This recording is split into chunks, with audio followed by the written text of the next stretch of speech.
we got called for a report of fire in the ceiling at 339 Cedar, which is, I believe, O'Shea's Tavern, if I'm not mistaken.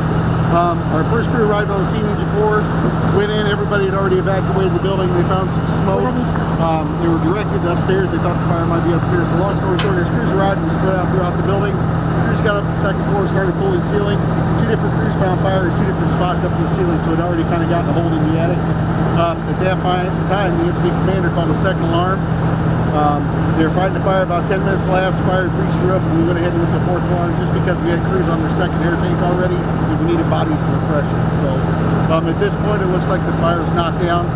We're still just checking for hot spots. There's still some hot spots up in the attic area, and pulling some soffit and stuff like that, and just to make sure we've got it. So. What's the time of the first call again? Did you say what the time was? Looks like 9:41. Okay.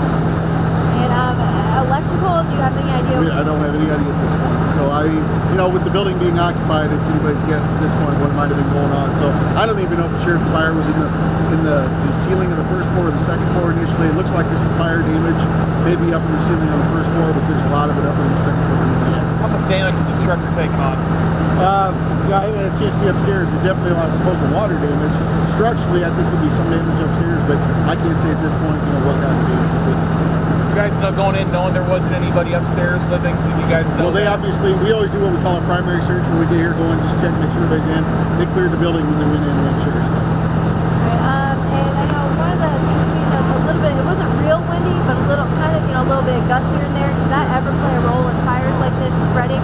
Yeah, we're worried about exposures, which is basically buildings that are nearby.